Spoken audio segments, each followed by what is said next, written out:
at this point and being able to dismantle the funds and use them in other ways that may not be totally Head Start related.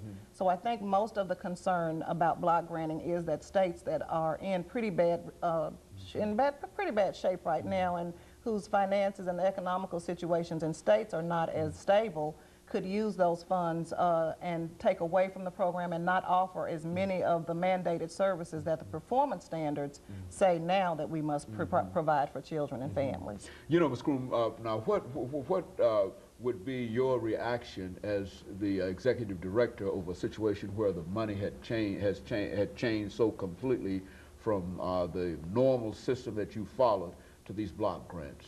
Well, it's clearly not something that we'd like to see happen, but we're comfortable that if it goes to that, that we'll be able to work with the state, our state, who we believe is very, very supportive of what we do in Head Start.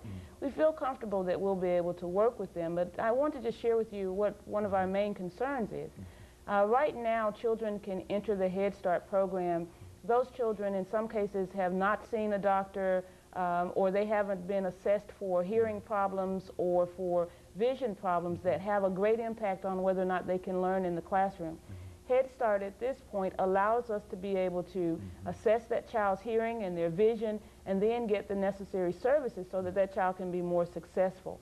Our concern is that if those dollars go to the states first, that we will lose those necessary services that really are a part of helping a child be successful in being ready to go to school.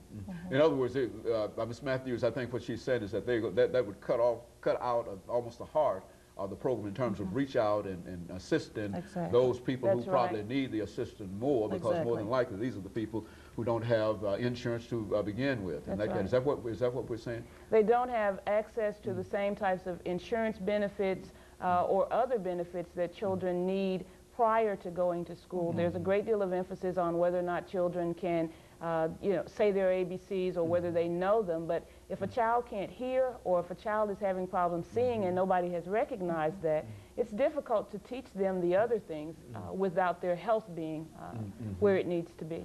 Ms. Matthews, when we talk about children involved in Head Start here in metropolitan Nashville, how many children are we talking about? Is this a very, very substantial number of people, or just a very few people, or how many numbers? Well, thank you for asking. We're very proud that we have an enrollment of 1,485 children here in Nashville-Davidson County, and we serve the major portion of Davidson County from border to border.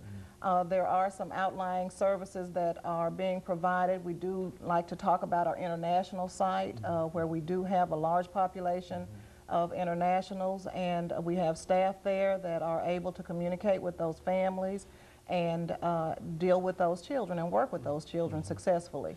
So here in Nashville-Davidson County, we are the only Head Start provider for this county.